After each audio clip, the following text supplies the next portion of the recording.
Abran su Biblia, por favor, al Evangelio según Mateo, capítulo 23.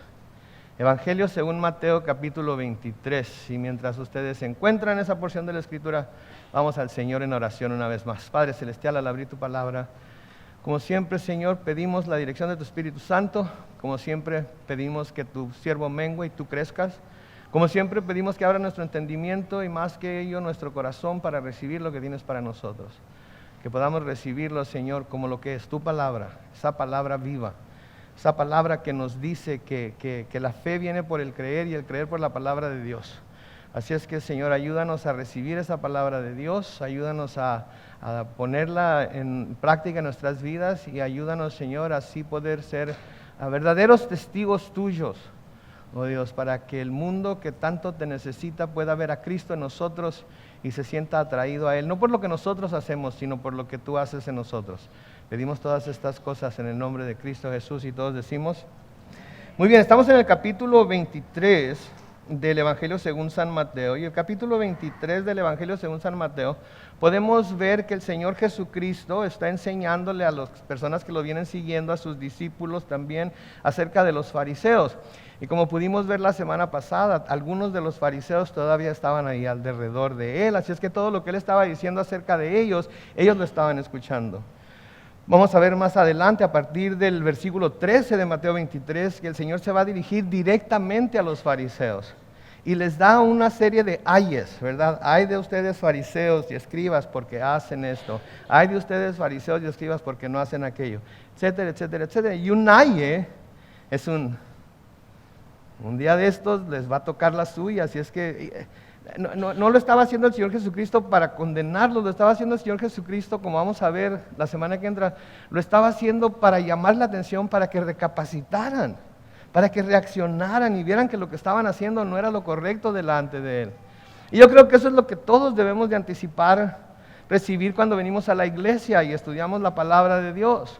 Porque la palabra de Dios puede ser un llamado a una corrección, puede ser una reprensión, puede ser siempre es una bendición, pero a menudo el Señor la usa para poder poner nuestro enfoque en lo que es importante y no en lo que nosotros creemos que es importante. Porque hay muchas cosas que están sucediendo en nuestras vidas, cada día, cada semana, que nos llevan a desenfocarnos, a quitar nuestro enfoque de lo que Dios dice y a ponerlo en nuestras situaciones. Y creo que el domingo y los tiempos que estamos en la iglesia es un tiempo para reajustarnos más o menos. A veces salimos de la iglesia bien bendecidos, ¿no es cierto? A veces salimos sintiendo que nos agarraron con un palo y como que nos dieron, como decía mi papá, hasta por debajo de la lengua, ¿verdad? A veces sentimos la espada de la palabra, a veces sentimos la bendición del Espíritu a través de la palabra. Entonces debemos de anticipar que eso es lo que va a suceder. Entonces, tomando en cuenta todo esto, vamos a comenzar hoy, otra vez ahí en el capítulo 23 de Mateo, y vamos a comenzar a leer en el versículo 1 otra vez, los versículos 1 al 4 ya los vimos la semana pasada, y luego vamos a retomar nuestro estudio en el versículo 5. Entonces, versículo 1 de Mateo 23 dice, después de esto, Jesús dijo a la gente y a sus discípulos, noten, gente y sus discípulos, y les empieza a hablar acerca de los escribas y fariseos, versículo 2. Los escribas y los fariseos se apoyan en la cátedra de Moisés. Vimos lo que era la cátedra, es la silla de Moisés que se tenía en las sinagogas. Luego les hace esta recomendación a sus seguidores y a sus discípulos. Porque los fariseos se apoyan en la cátedra de Moisés, ustedes deben obedecer y hacer todo lo que ellos les digan. Pero debemos de poner atención especial a eso, porque no está diciendo que se deseche lo que los fariseos y los escribas estaban enseñándoles, simplemente por cómo se comportaban los fariseos y los escribas. Les está diciendo, obedezcan lo que les están diciendo, hagan lo que les están diciendo que hagan, ¿sí? Pero, y un gran pero aquí, no sigan su ejemplo, porque dicen una cosa y hacen otra. Y vemos entonces la importancia ahí de que nuestro caminar sea congruente con lo que hablamos, sea congruente con lo que decimos. Y no necesariamente estoy hablando de nuestro comportamiento religioso, estoy hablando de las cosas que creemos. Si en realidad le creemos a Dios y creemos que todo lo que nos dice en su palabra es verdad, vamos a vivir de acuerdo a esa realidad, ¿sí? ¿Cuántos saben que si ven un señalamiento rojo que tiene unas letras blancas, en inglés dice stop, en español dice alto? ¿Cuántos creen que si no se paran en ese señalamiento, probablemente reciban una multa si un policía los ve? ¿Cuántos creen? Levanten la mano. O algunos no creen que eso es verdad. Ok, entonces, eso está por seguro. Si llegan a un semáforo y la luz está roja, todos sabemos y creemos que si no nos paramos y nos ve un policía vamos a recibir una multa, ¿cierto? Lo creemos, estamos convencidos de ello porque se nos ha contado que así ha sucedido y a algunos de nosotros ya nos ha pasado, si somos completamente honestos, ¿verdad? Entonces, así como creemos en el señalamiento de alto o stop y como creemos en el semáforo cuando está rojo, con ese mismo tipo de fe debemos de creer en lo que la palabra de Dios nos dice. ¿Ok? Porque ese tipo de fe, esa creencia, ese creer que lo que se nos está diciendo que va a pasar, obviamente que nos va a llevar a obedecerla, obviamente que nos debe de llevar a practicarla. Entonces les está diciendo, no porque los fariseos y los escribas hagan lo que están haciendo, quiere decir que lo que les están diciendo está mal. Así es que deben obedecerlo, deben hacerlo, pero no hagan lo que ellos hacen. En el versículo 4 noten la razón por la que no deben hacer lo que ellos hacen. Porque ellos imponen sobre la gente cargas pesadas y difíciles de llevar, pero ellos no mueven ni un dedo para levantarlas. Entonces ellos ponen cargas pesadas y difíciles de levantar, pero ellos mismos no mueven ni un dedo para levantarla. Eran muy buenos para señalarle a todo el mundo lo que debían y lo que no debían hacer. No levanten su mano, pero tenemos gente aquí de esa clase que es muy buena para decirle a todo el mundo lo que debe y lo que no debe hacer, que es buena para señalarle a todo el mundo lo que está haciendo que no complace a Dios y cómo nunca hace nada que sí complace a Dios. Si ese es el caso, todas esas personas que están ahorita pensando, híjole, yo soy así, yo no quiero ser, pero así soy, están siendo como los fariseos y los escribas. Están siendo como los fariseos y los escribas. Tienen mucho que enseñar, pero poco que practicar. Y eso la palabra del Señor nos dice que no debe ser. Como padres les ponemos a nuestros hijos a veces cargas bien difíciles de llevar, ¿no es cierto? Especialmente en la adolescencia.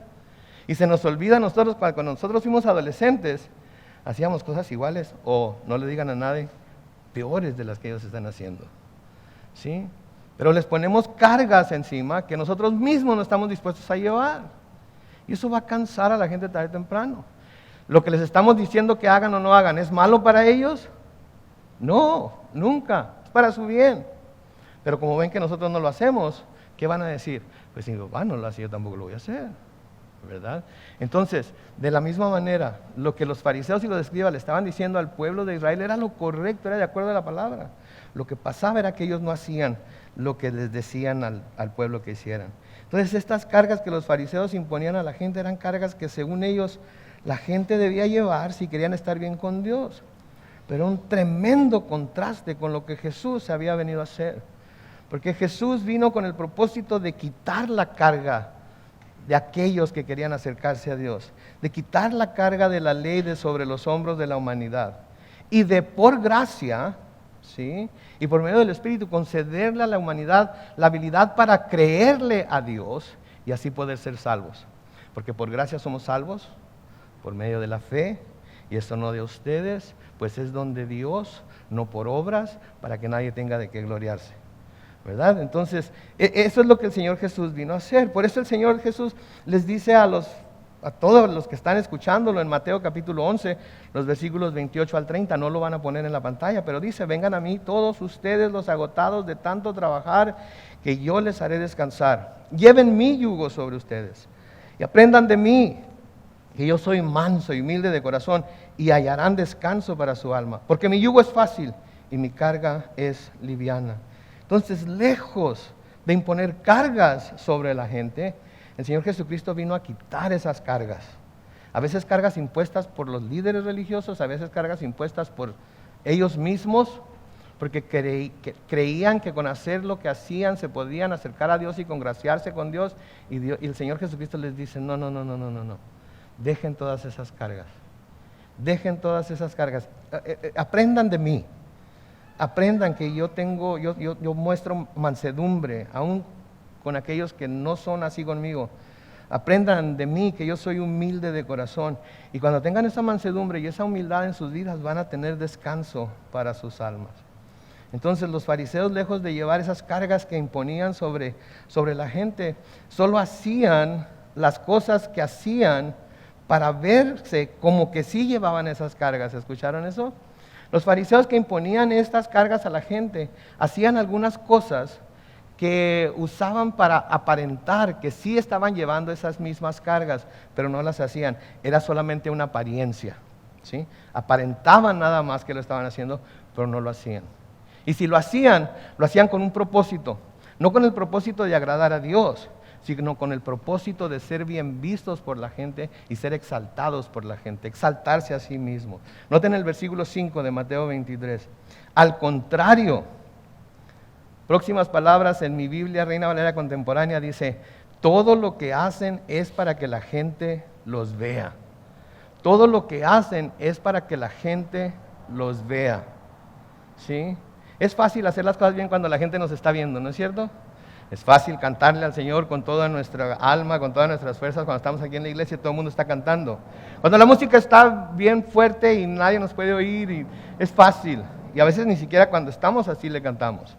Sí, es fácil hacer las cosas bien mientras estamos aquí, mientras la gente nos está viendo. Los que trabajamos en algún lugar sabemos que cuando el patrón está presente es fácil hacer el trabajo bien, hacerlo rápido, hacerlo como debe ser, ¿no es cierto? Pero si sabemos que si sabemos que el patrón se fue a comer, ¿cómo nos comportamos? Cuando el gato se va, ¿qué hacen los ratones? Se ponen a jugar, ¿verdad? Se ponen a jugar. Mis amigos, hay un problema aquí al tratar de hacer lo mismo que hacemos con el patrón, o inclusive con el pastor, en hacerlo con Dios, porque Dios todo lo puede ver. Dios todo lo puede ver. Y podemos engañar a todo mundo aquí. ¿Sí? Hoy podemos poner el semblante de bien piadosos, venimos más o menos vestidos, estamos serios, escuchando, decimos amén de vez en cuando el pastor no dice alguna mensada, ¿verdad? Decimos amén, ¿verdad?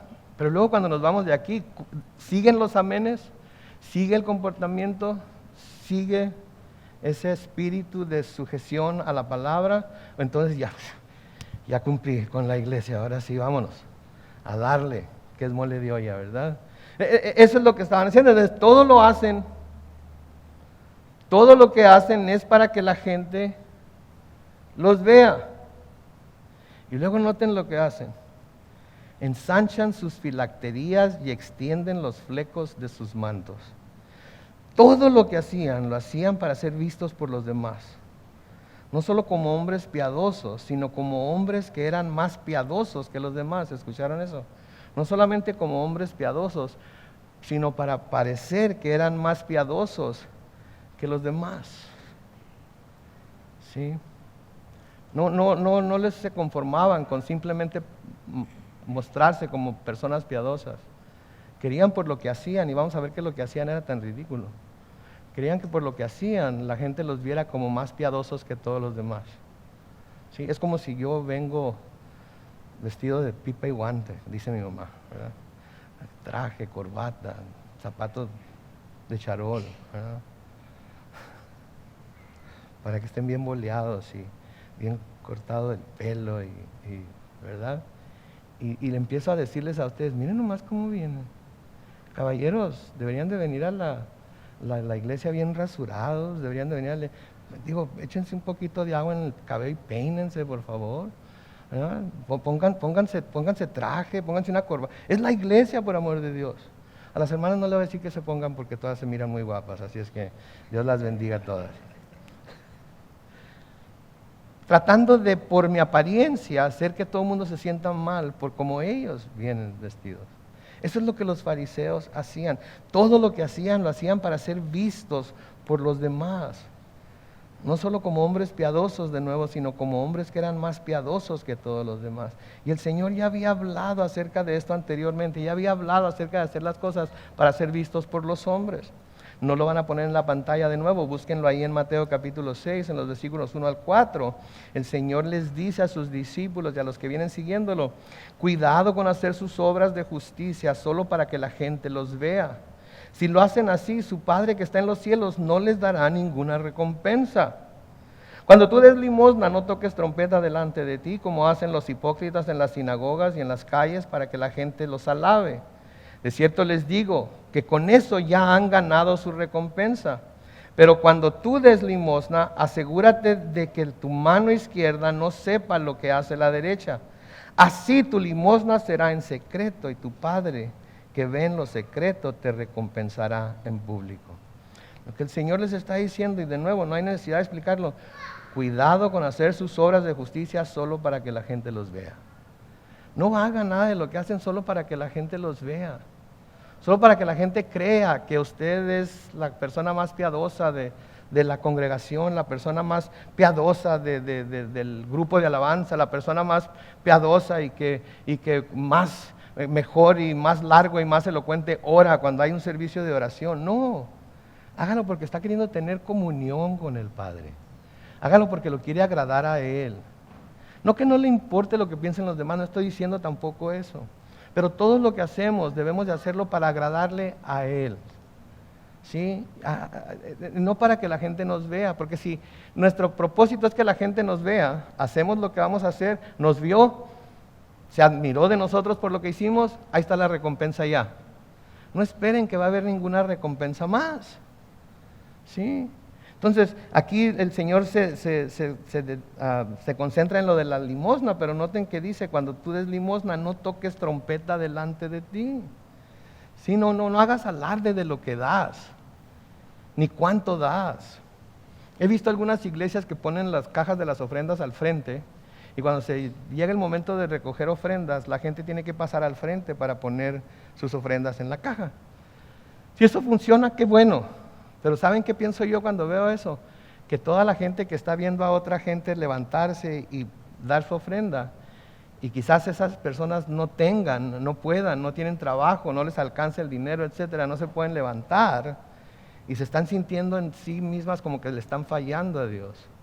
Y las personas que pasan, ponen su ofrenda, se dan la vuelta y miran a todo el mundo así como... ¿verdad? Esa persona ya recibió su recompensa. Todo el mundo miró que dio su ofrenda. Mucha, poca no saben. Pero todo el mundo ya vio que dio su ofrenda. Hazme un favor, Jorge, parece ser como que está tratando de... el audio. Disculpa, y disculpen que se haya tenido que interrumpir. Pero entonces, no debemos hacerlo para que todo el mundo se dé cuenta. ¿Sí? Nadie se da cuenta, nadie debe de darse cuenta. Mucho, poco, no importa.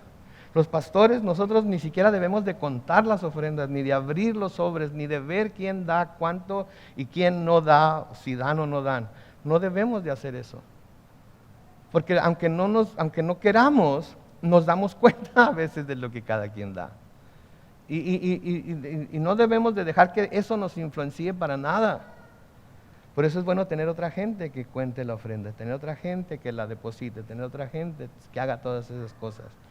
Pero entonces cuidado con hacer las obras de justicia solo para que la gente los vea. Todo lo que hagan aquí en la iglesia para el Señor, preocúpense porque el Señor lo vea y vea su corazón puro al hacerlo. Y no porque la gente los vea y los exalte por su gran talento, o por su gran manera de orar, o por su gran manera de adorar desde la ciencia. Oh, ese hermano. No, es para Dios lo que hacemos. ¿Sí? Ahora, las cosas que ellos escogían hacer eran cosas realmente ridículas. ¿Sí? Lo primero que menciona el Señor aquí, ensanchan sus filacterías. ¿Cuántos saben lo que es filactería?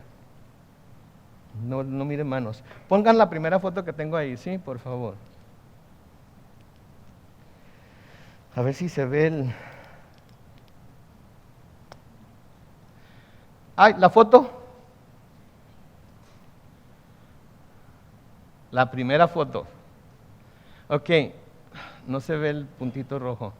Sí, ¿se fijan esta bolsita, este cuadrito que trae acá arriba este señor? Sí, esas son filacterías. Tenían que ponerlas en la frente y tenían que ser 4 compartimentos en donde ponían 4 pasajes específicos de la Biblia. Ahorita les voy a decir uno de ellos. Y se amarraban filacterías también en los brazos izquierdos con sus cajitas de cuero para poner ahí esas escrituras. Esto es bíblico, ¿sí? Esto es bíblico. Y se los digo porque no quiero que vayan a creer que el Señor estaba en contra de que lo hicieran. Es bíblico. En Deuteronomio capítulo 6, comenzando con el versículo 6, dice: estas palabras que hoy te mando cumplir estarán en tu corazón. Y se las repetirás a tus hijos, y hablarás de ellas cuando estés en tu casa y cuando vayas por el camino, y cuando te acuestes y cuando te levantes. Versículo 8, noten: las atarás en tu mano como una señal y las pondrás entre tus ojos como frontales, y las escribirás en los postes de tu casa y en tus puertas. Cuando va uno a un hogar judío, hay una cosita, un adorno en los dinteles de la puerta que se llama mezuzas. Y en esas mezuzas tienen uno de los pasajes de los 4 que les mencioné. ¿Sí? Entonces, estas cajas, las cajas de piel que miraron ahí, que se amarraban en la frente y en los brazos, contenían, entre otras escrituras, el gran Shama. Sí, el gran Shama es el Oye Israel. En Deuteronomio capítulo 6 y el versículo 4 dice: Oye Israel, el Señor nuestro Dios, el Señor es uno, y amarás al Señor tu Dios con todo tu corazón y con toda tu alma y con todas tus fuerzas. Entonces, era bíblico. Lo que el Señor estaba diciendo que hacían era bíblico. No tenía nada de malo hacerlo, ¿sí? Pero ¿qué hacían ellos? Ensanchaban esas filacterías. En lugar de una cajita así como de 1,5 pulgadas por pulgada que tenían que hacer, se hacían un cajonón bárbaro.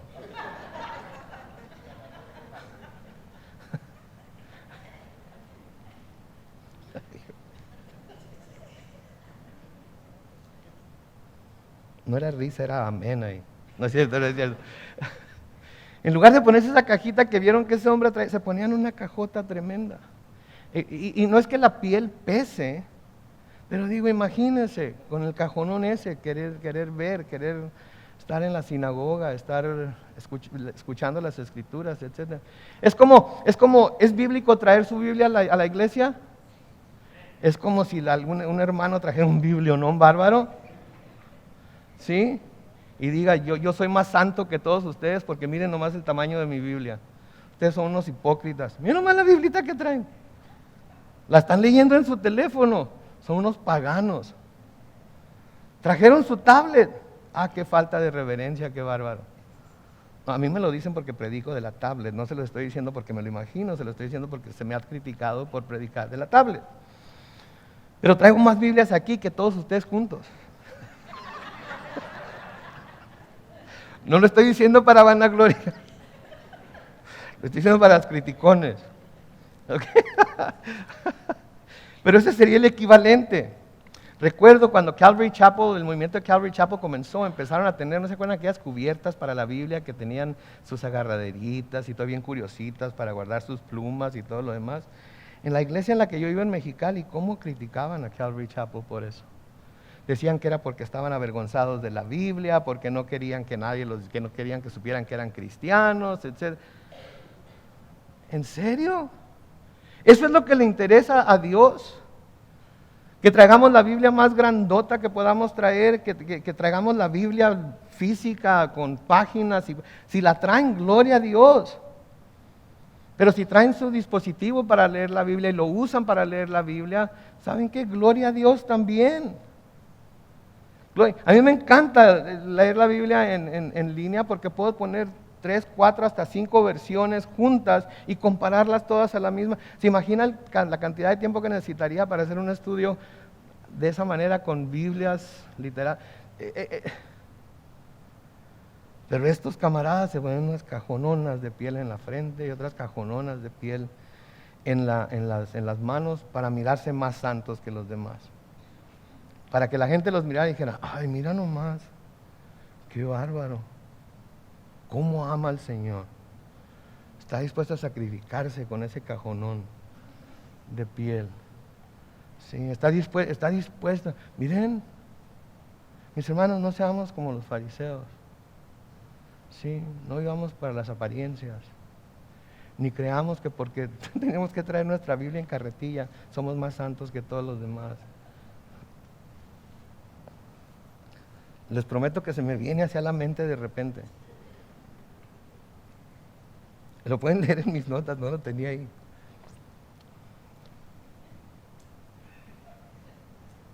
Ya, pues, hombre.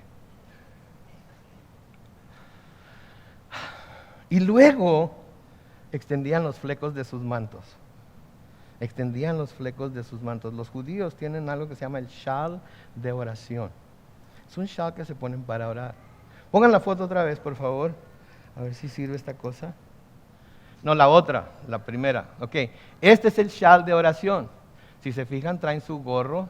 Abajo del gorro traen su yarmulke. Luego traen sus filacterías. Y luego traen el shal de oración. Y estos eran las franjas.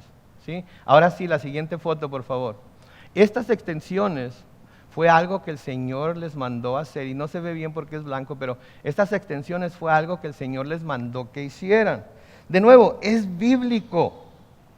Es bíblico, no es antibíblico. En Números capítulo 15, comenzando con el versículo 37, Números 15, versículo 37, dice: el Señor habló con Moisés y le dijo: habla con los hijos de Israel y diles que ellos y sus descendientes deben ponerse franjas en los bordes de sus vestidos. En cada franja de los bordes deben poner un cordón púrpura. Esa franja les servirá para que cuando la vean se acuerden de poner en práctica todos mis mandamientos, y para que no se fijen en lo que ven o en lo que piensan, para que no se prostituyan. Entonces era para que se acordaran, cuando veían el borde de su manto, cuando veían el borde de su shal de oración, se acordaban. Dios nos dijo que pusiéramos estas cosas aquí para acordarnos de sus mandamientos, para que no nos dejemos llevar por nuestros propios pensamientos, para que no nos dejemos llevar por nuestros propios deseos, para que no nos apartemos de lo que el Señor nos dijo. Esa es la razón. Estoy seguro, mi esposa me acuerdo que ponía versículos bíblicos en todos lados. En el baño había versículos bíblicos, en la recámara había versículos bíblicos, en la ventana de la cocina tenía un montón de versículos bíblicos ahí. ¿Sí? Por donde quiera. ¿Por qué?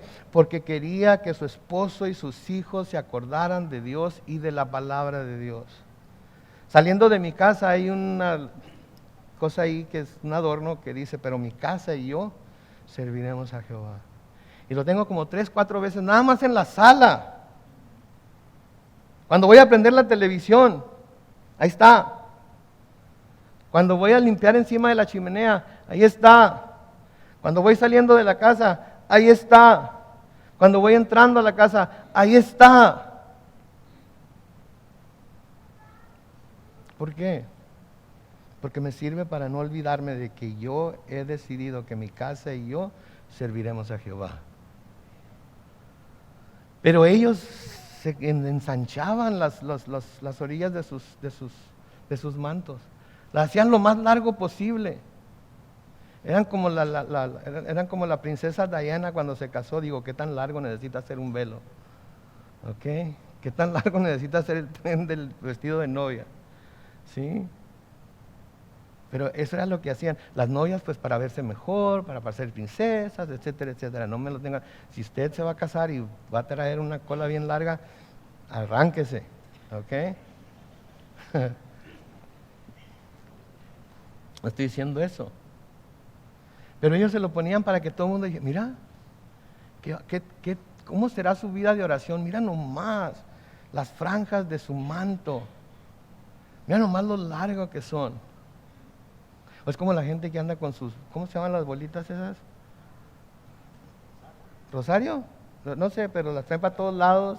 Los musulmanes traen las bolitas esas y se la pasan orando, ¿Quién sabe qué dirán? Pero se la pasan ahí como que están orando. ¿Sí? ¿Qué estamos diciendo? ¿Qué está diciendo el Señor Jesucristo? No hagan cosas religiosas para que la gente crea que son más piadosos de lo que verdaderamente son. Y no tomen la palabra de Dios como excusa para hacer esas cosas religiosas. Porque a menudo, y muchos cristianos lo hacen, toman la palabra de Dios como excusa para imponerle a la gente ciertos comportamientos, ciertas cosas, cierta manera de vestirse, cierta manera de hablar, cierta manera de todo. Y cuando ven a alguien que no lo hace como ellos, ¡uy, qué bárbaro! Es un juicio tremendo para todos lados. Como que alguien se murió y nos dejó encargados a nosotros ser jueces y jurados de todo el mundo. Y se nos olvida que la palabra de Dios dice, no, ahora no hay condenación. ¿Para quiénes? Para los que estamos en Cristo. ¿Verdad? Y somos menos misericordiosos que Dios mismo en algunos casos. De nuevo, Jesús no se estaba pronunciando en contra de estas cosas, pero sí en contra de que los fariseos ensancharan sus filacterías, alargaran el borde de sus mantos para aparentar una mayor piedad que los demás. Para aparentar una mayor piedad que los demás. Noten el versículo 6, en el versículo 6 dice, y les encanta ocupar los mejores asientos en las cenas y sentarse en las primeras sillas de las sinagogas. ¿Ok? Les encanta, ¿escucharon esa palabra? Les encanta, les fascina. Llegan temprano con tal de agarrar los mejores asientos en las cenas. Qué bárbaro. ¿Sí? Hacen lo posible por llegar y agarrar los mejores asientos. ¿Qué quiere decir esto? Les gustaba que los sentaran en los asientos principales. ¿Sí? Les gustaba que los pusieran en las mesas de la gente importante o las mesas que estaban más cerca de la gente importante. Si iban a una boda, querían estar cerca de la mesa de los novios. Si iban a alguna conferencia, querían estar sentados cerca de la mesa o de los asientos de los conferencistas. ¿Sí? Cuando se terminaba la conferencia o se terminaba una sesión, querían levantarse rápido e ir a saludar a la persona que acaba de bajarse de detrás del podio de predicar. ¿Sí? Corrían. Si es como hoy en día los políticos, ¿no? Cuando llega alguien importante y va y se les pegan y le agarran la mano y en cuanto le agarran la mano se ponen en pose, ¿no?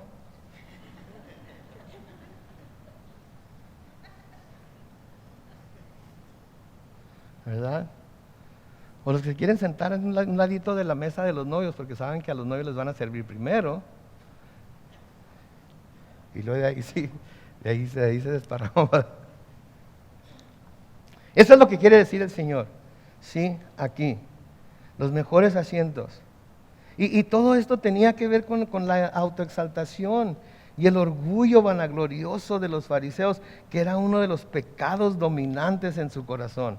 El orgullo vanaglorioso de los fariseos, que era uno de los pecados dominantes. ¿Escucharon la palabra dominantes? Que dominaban su corazón. Tengo que verme bien, porque va a haber gente en la plaza. Tengo que parecer que soy bien piadoso porque me van a ver. Mi hermano, ¿sabe qué? Yo sé que muy dentro de usted es igual que todos nosotros. Y hay cobre. No tenga miedo de enseñar el cobre. Sí, porque tarde o temprano, aunque no quiera, aunque se esté cuidando, tarde o temprano, ¡pum!, ahí está. ¿Y luego qué va a hacer? Todo el mundo lo tiene o la tiene por muy santo, muy santa. ¿Sí? Y luego de repente se le sale una de esas ¿de qué? Se le sale mi mamá les decía chines y jotas. ¿Sí? Se le sale una de esas de mercado, de camionero. ¿Sí? O se lo encuentran alguien está enfermo en su casa y tiene que ir a la botica y va en pijamas, pantuflas y el pelo todo. Y se le toca encontrarse con un hermano o una hermana de la iglesia que siempre lo ha admirado o la ha admirado por lo bien vestido o vestida que anda siempre. O es de los que dicen que el cine es del diablo. Porque hay mucha gente que dice que el cine es del diablo. Y luego se anda en la película que quiere ir a ver. Y se va de noche para que nadie lo vea. Y paga su boleto y se mete al cine. Y en el intermedio va y compra sus palomitas. Y se encuentra con el pastor.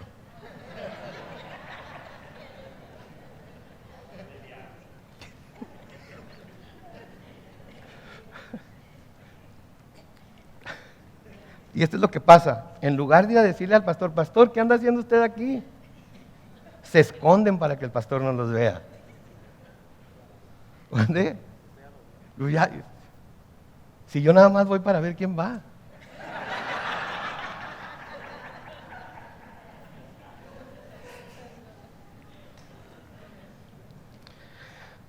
Entonces todo esto tenía que ver con la autoexaltación, el orgullo, la vanagloria de los fariseos, que era uno de sus pecados dominantes. Que a propósito fue lo que hizo Lucifer. Eso fue lo que hizo Lucifer. En Isaías capítulo 14, los versículos 12 al 15 dice, ¿cómo caíste del cielo, lucero de la mañana? ¿Cómo caíste por tierra, tú que derrotabas a las naciones? Tú que en tu corazón decías, noten, subiré al cielo, por encima de las estrellas de Dios, y ahí pondré mi trono. En el monte del concilio me sentaré, en lo más remoto del norte. Versículo 14 dice, subiré hasta las altas nubes y seré semejante al Altísimo. Pero, ay, has caído a lo más profundo del sepulcro y lo más remoto del abismo. Cuidado, mis hermanos, porque el orgullo, la soberbia, el querer ser más que todos los demás, aparentarse más santos que todos los demás, puede ser finalmente lo que nos haga caer y quedar en ridículo y hacer que los incrédulos digan, ¿y esos son los cristianos? Pues no que muy santo, pues no que muy santa, pues no que no quebraba ni un plato, mira, toda la vajilla la tiene mocha. ¿Sí? Debemos de tener mucho cuidado con eso.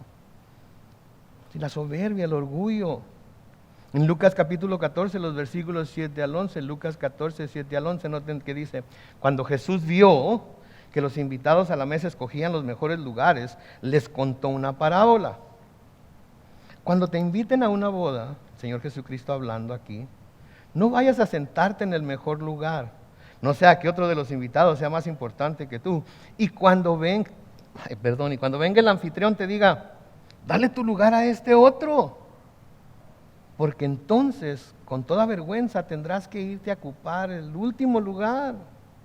Así que cuando seas invitado, ve más bien a sentarte en el último lugar. Para que cuando venga el anfitrión te diga, amigo mío, ven y siéntate más adelante. Así serás honrado delante de los otros individuos a la mesa, porque todo el que se enaltece será humillado y el que se humilla será enaltecido. ¿Saben qué, mis hermanos? Déjenme decirles algo, no tiene nada de malo con ser enaltecido. Si alguien los enaltece con humildad, agradézcanle que los enaltece. Si alguien les dice, qué bárbaro, ¿cuánto talento tienes? Gracias. Dios me lo dio y lo uso para su honra y su gloria. ¡Qué bárbaro! ¡Qué bonito cabello tienes! ¿Saben? Dios me lo dio y lo uso como mi velo delante de Él. ¡Qué bonitos ojos tienes! Debajo de esas dos.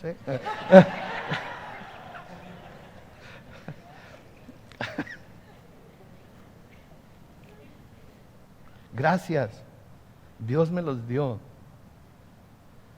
Y quiero usarlos para su gloria. No tenemos que, ay, no soy yo la gloria para Dios. No.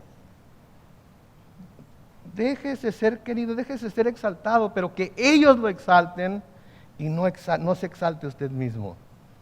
Que los demás lo exalten, que los demás la exalten, pero nunca busquen exaltarse a sí mismos. ¿Por qué? Porque todo el que se enaltece, ¿será qué? Y el que se humilla, ¿qué será? Ahora, esta lo puse casi al final porque no sabía si decirlo o no, pero ya estamos aquí, ¿verdad? Okay.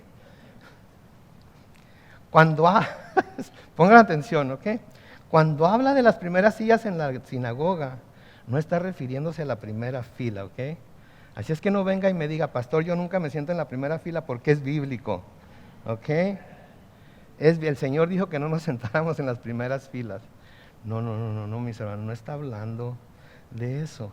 Está hablando de los asientos que había en las sinagogas en aquel tiempo, que hay en muchas iglesias, que están detrás del púlpito, arriba en la plataforma, en donde se sientan los ancianos, los pastores asistentes, los que son de la mesa directiva, etcétera, etcétera, porque están siendo exhibidos como las personas que importan aquí en la iglesia, como las personas que tienen la responsabilidad espiritual de la iglesia, como las personas que no están para llamarnos a cuentas. ¿Sí? El Señor está diciendo, ¿saben qué? No busquen sentarse en esas sillas, no busquen sentarse en las primeras sillas en las sinagogas, ¿sí? Porque eso, ¿saben qué? El estar exaltado, eso es para Dios nada más. Es más, yo predicaba de allá de arriba. Cuando comenzamos la iglesia en la otra escuela, yo predicaba, pero ¿saben qué? Me dio cosa, porque yo soy uno de ustedes. Yo estoy aprendiendo junto con ustedes.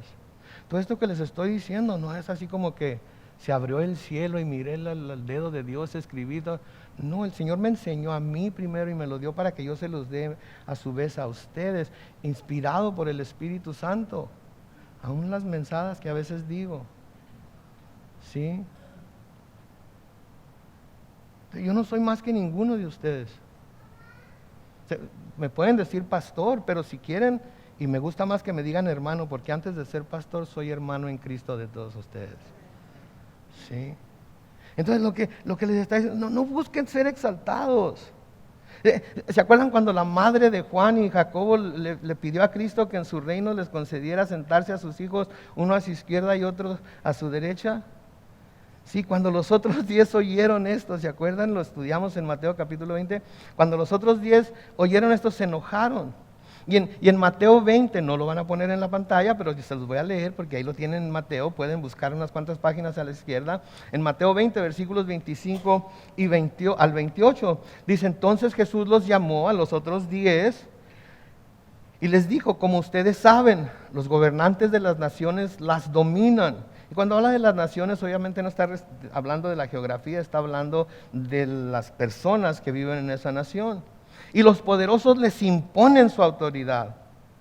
Les dice, pero entre ustedes, en el versículo 26 de Mateo 20, pero entre ustedes no debe ser así. Más bien, aquel de ustedes que quiera hacerse grande, ¿será qué? Su servidor. Y aquel de ustedes que quiera ser el primero, ¿será su qué? Su esclavo. Y luego dicen, imiten al Hijo del Hombre que no vino para ser servido, sino para servir y para dar su vida en rescate por muchos. Nosotros no debemos enseñorearnos los unos de los otros. Todos somos iguales. Como dice mi mamá, todos tenemos cola que nos pisen. Todos cojeamos de la misma pata, todos somos cortados de la misma tela, con la misma tijera. Hay quienes hemos caminado más tiempo con el Señor, por lo tanto hemos madurado más, pero hay otros que no han caminado tanto tiempo con el Señor y debemos demostrarle la misma gracia y misericordia que en un momento dado se nos mostró a nosotros cuando acabábamos de venir al Señor. Amén. Entonces no debemos de ser juez y jurado y verdugo de nadie, porque el Señor está obrando en ellos y el Señor va a terminar la obra que comenzó en ellos, así como la está terminando en nosotros también. Y un día cuando estemos en su presencia todos vamos a ser perfectos, pero no por nada que nosotros hayamos hecho, ni por tanto leer la Biblia, ni por ser fieles a la iglesia cada vez que las puertas se abrían, ni por ir a conferencias, ni por ir a congresos, va a ser por lo que Jesucristo hizo en la cruz por nosotros. Y todo eso que mencioné es bueno, no me malentiendan, pero nunca debemos creer que es más poderoso que lo que Jesucristo hizo en la cruz al morir por nosotros y resucitar al tercer día. Otra cosa que les gusta a los fariseos en el versículo 7, y que la gente los salude en las plazas y los llame Rabí, Rabí. Rabí quiere decir maestro. Rabí quiere decir maestro. Luego hay otra palabra que se usó con Jesucristo que es Raboné, que es todavía más alto que un maestro, es como llamaríamos un catedrático. Sí, ahora, en contexto, esto quiere decir que los fariseos esperaban que cuando la gente se los encontrara en la plaza, los saludara no por su nombre, sino con el título de maestro y haciéndoles caravanas por ese título. Sí, entonces, había veces que algunos hermanos, Carlos. Y yo por dentro, Pastor Carlos, por favor, no es cierto, no es cierto. Así me llamo. Así me llamo. No me voy a ofender si me llaman por mi nombre. Me voy a ofender si me llaman tarde a cenar, pero no si me llaman por mi nombre.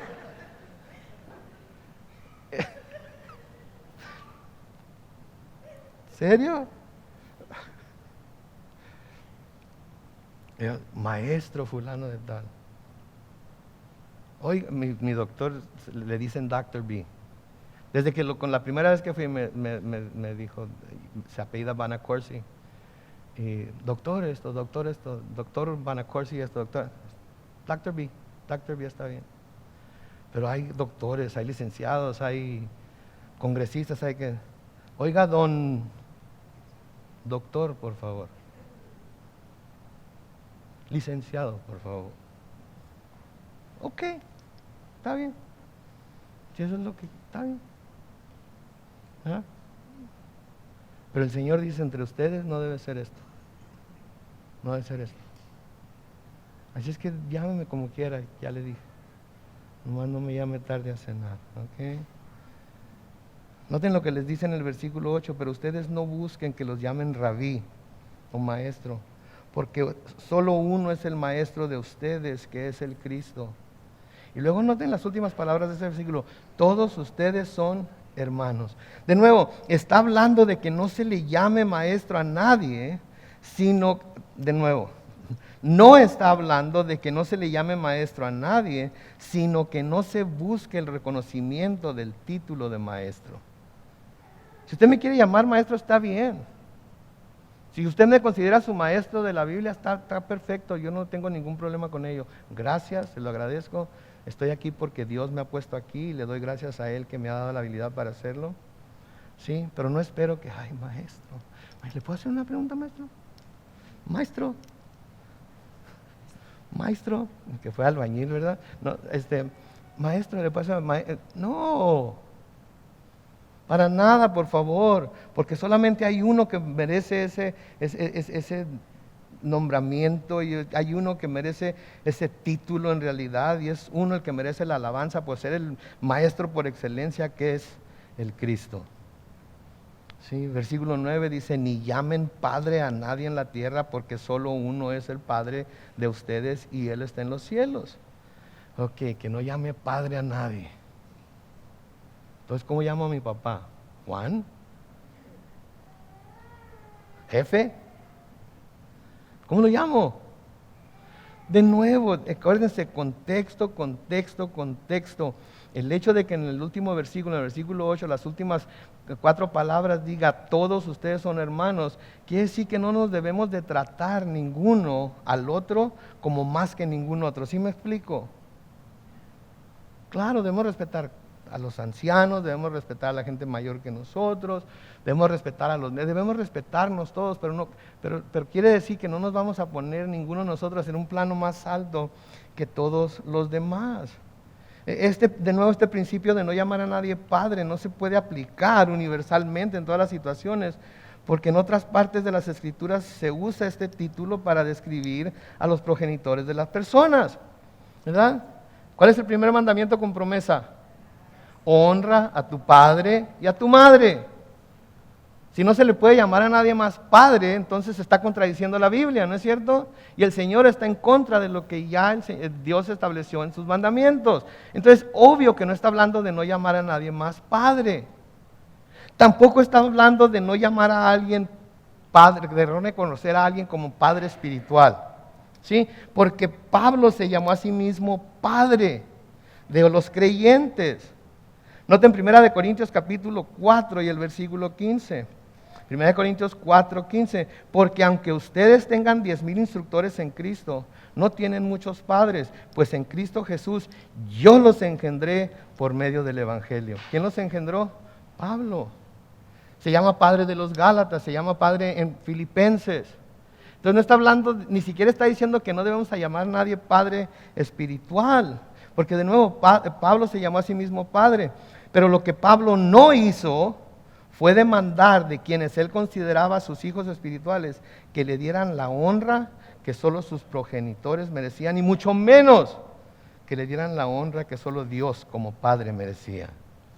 ¿Sí me entienden? Porque hay mucha gente que toma estos versículos y, ya ves, por eso la Iglesia Católica está equivocada, porque llaman a sus líderes padres.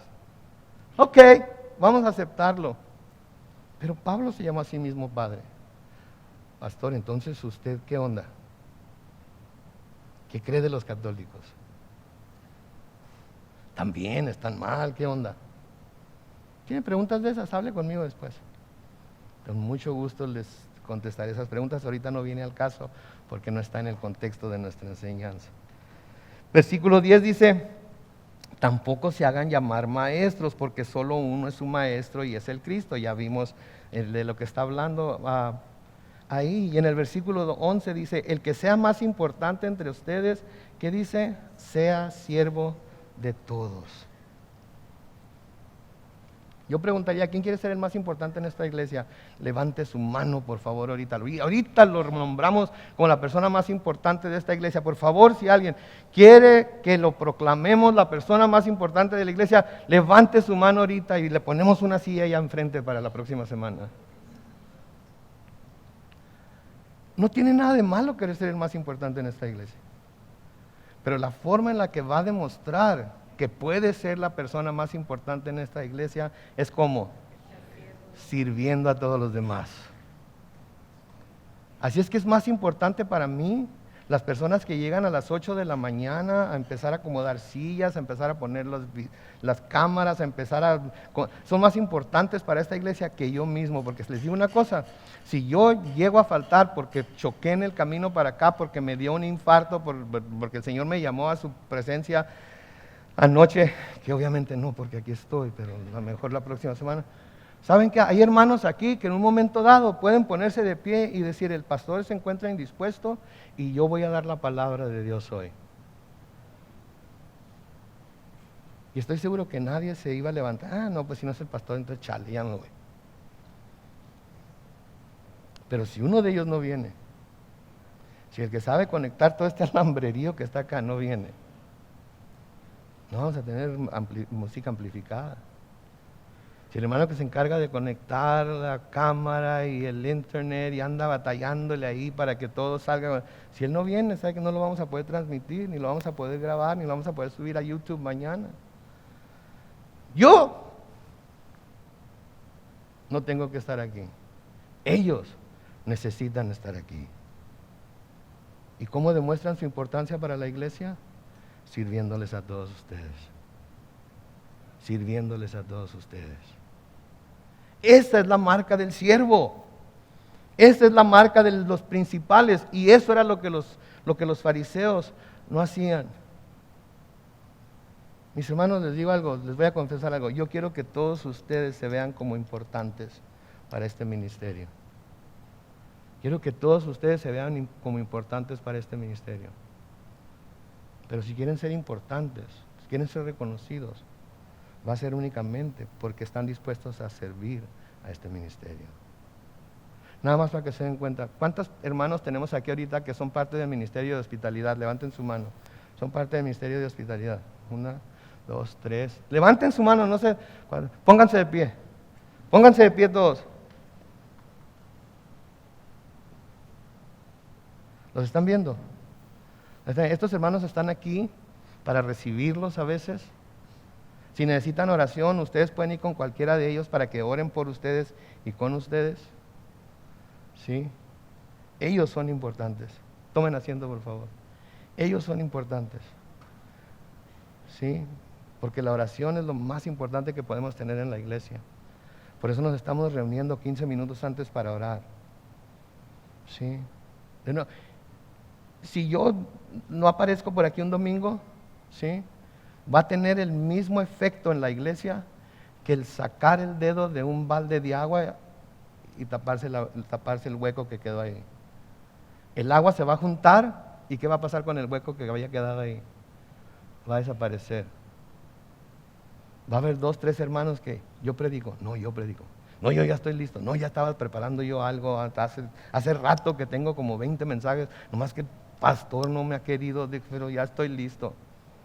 Esa es la señal de alguien importante en la iglesia, la disponibilidad para servir a todos los demás. ¿Sí? Todo lo que el Señor está diciendo aquí no significa que no se debe reconocer a quienes nos enseñan y nos sirven en la iglesia. No quiere decir que no, debemos reconocerlos. Debemos de decir, gracias hermano por tu trabajo, gracias por tu servicio. Lo que está diciendo es que ellos no deben exaltarse. Estoy seguro que muchos de ustedes no conocían a algunas de las personas que se pusieron de pie ahorita. Ni sabían que ahí estaban para eso. Pero ahora ya lo saben. Así es que vayan con ellos sin ningún temor. Vayan con ellos, porque están aquí para servirles. Pablo les escribe a los tesalonicenses en 1 de Tesalonicenses capítulo 5, los versículos 12 al 13. Hermanos, les rogamos que sean considerados ¿con quién? Con los que trabajan entre ustedes y que los instruyen y dirigen en el Señor. Ténganlos ¿en qué? En alta estima y ámenlos por causa de su obra y ustedes vivan en paz. ¿Sí? Cuando vean a la gente que está ayudando acá atrás, cantando, dirigiendo, cuando se conozcan a los maestros y maestras de escuela dominical, agradézcanselos, exáltenlos. ¿Sí? Son dignos de exaltación. A Timoteo, Pablo le escribe en 1 Timoteo capítulo 5 y el versículo 17, los ancianos, y no está hablando de viejitos, ¿ok? Está hablando de los ancianos que sirven en la iglesia. 1 Timoteo 5, 17, los ancianos que gobiernan bien deben considerarse dignos de ¿qué? Y me encanta la última parte de este versículo. No, no es cierto, lo tengo que poner porque ahí está, pero noten, mayormente a los que ¿qué? Se dedican a... Ande pues.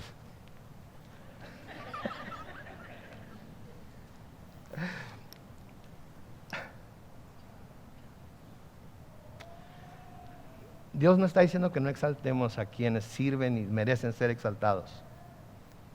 Dios está diciendo que los que sirven no busquen exaltarse a sí mismos, que lo hagan para Él, por Él, en Él, ¿sí? Para que todos los demás vean y glorifiquen a Dios por los dones que les ha dado a los hombres y a las mujeres de su pueblo. De nuevo, en Mateo capítulo 20, el versículo 28 dice, imiten al Hijo del Hombre que no vino para ser servido, sino para servir y para dar su vida en rescate por muchos. Y en el versículo 12 de Mateo 23 dice, porque el que se enaltece será humillado y el que se humilla será enaltecido. ¿Notan que esta es la economía de Dios? ¿Es cómo funciona la economía de Dios? ¿Quieren ser exaltados? Humíllense. ¿Quieren ser humillados? Exáltense. ¿Ok? El problema, mis hermanos, con los fariseos era que eran demasiado orgullosos como para admitir que no eran tan justos como aparentaban ser. Y que ese orgullo los llevaba a buscar ser reconocidos y alabados como si lo fueran. Hay mucha gente que se porta como que es salva. Usted y yo no tenemos la habilidad para determinar si lo es o no, pero Dios sí. Pero la forma en la que se comporta, la forma en la que sirve, demuestra si es salvo o no. De nuevo en Mateo 18, los versículos 1 al 4, no lo van a poner en la pantalla. En ese momento los discípulos se acercaron a Jesús y le preguntaron, ¿quién es el mayor en el reino de los cielos? Jesús llamó a un niño y lo puso en medio de ellos y dijo, de cierto les digo que si ustedes no cambian y se vuelven como niños, no entrarán en el reino de los cielos. Así que cualquiera que se humilla como este niño es el mayor en el reino de los cielos. Proverbios 22:4 dice, el Señor recompensa a los que con riquezas, honra y vida si son. Ahí está la condición. Si son humildes. Proverbios capítulo 29 y el versículo 23. Noten, la soberbia que hace, humilla al hombre. Deténganse ahí. Al que es orgulloso y soberbio, su propio orgullo a menudo termina humillándolo. ¿Saben ustedes? Al que es soberbio, al que es orgulloso, su propio orgullo y soberbia a menudo termina humillándolo. Aquello de lo que tanto se enorgullece es lo que finalmente le puede traer su mayor vergüenza. En el caso de los fariseos sería su autojusticia lo que los llevaría a la condenación eterna si no cambiaban su manera de pensar. La segunda parte de Proverbios 29-23 dice: al humilde de espíritu lo sostiene la honra. Y por último, mientras el grupo de alabanza pasa al frente, en Filipenses capítulo 2, los versículos 3 y 4 dice: no hagan nada por contienda o por vanagloria. Al contrario, háganlo ¿cómo? Con humildad y considerando cada uno a los demás como superiores a sí mismo. No busque cada uno su propio interés, sino cada cual también el de los demás. Amén. Oremos. Padre Celestial, te damos tantas gracias, Señor, en esta mañana por tu palabra, Señor. Te damos gracias, oh Dios, por cómo nos enseñas a través de ella, por cómo usas la palabra escrita en las páginas de las Sagradas Escrituras, Señor, para moldar nuestro corazón y llamarnos a ser más como tú. Ayúdanos, Señor, a seguir tu ejemplo. Ayúdanos, oh Dios, a como tú no vivir para ser servidos, sino para servir. Sabemos que nosotros no podemos pagar el rescate por nadie, ni siquiera por nosotros mismos. Pero sabemos que con nuestro comportamiento, con nuestra manera de ser, con nuestra manera de liderar, en la iglesia, en el hogar, en el trabajo, en la escuela, donde quiera que desempeñemos nuestra vida, Señor, con eso podemos atraer a muchos a los pies de Cristo y te pedimos que nos des esa mansedumbre y esa humildad para hacerlo. Ayúdanos, Señor, a no usar símbolos religiosos, ni comportamientos religiosos, ni ideas religiosas para tratar de hacernos ver mejor de ninguna forma que los demás. Ayúdanos, Señor, que solo por tu gracia, que no estamos en la misma situación que el peor de los pecadores en esta mañana. Es solo por tu gracia que podemos considerarnos salvos. Solo por tu gracia que sabemos que no hay condenación para los que estamos en Cristo Jesús. Es solo por tu gracia que podemos vernos en el cielo, aun cuando todavía no estamos ahí, porque tú ya nos ves sentados en esos lugares celestiales. Ayúdanos a creerlo, Señor, con todo nuestro corazón. Y al creerlo, ayúdanos a vivirlo con nuestra vida. Que sean más que palabras, que sean más que ejercicios religiosos, que sean más que venir a la iglesia y leer las Escrituras y estudiarlas, y que sea un estilo de vida para nosotros, Señor, el exaltar el nombre de Cristo, y que nunca busquemos de ninguna forma, Señor, obtener la gloria que solamente a Él le pertenece. Te amamos, Señor, porque eres bueno, porque eres grande en misericordia, porque nos amaste primero. Todos y cada uno de los que estamos aquí somos amados por el Dios eterno. Y ese amor que tienes por nosotros y por toda la humanidad te llevó a enviar a tu único Hijo Jesucristo a esta tierra a morir y salvar a los pecadores. Gracias, Señor. Gracias que podemos ser lo que somos y aún así saber que el cielo nos está garantizado. Gracias, Dios. Gracias. Gracias, Padre. Gracias, Jesús. Gracias, Espíritu Santo. Gracias por tu iglesia. Gracias, Señor. Gracias. En el nombre glorioso de Cristo Jesús, y todos decimos amén.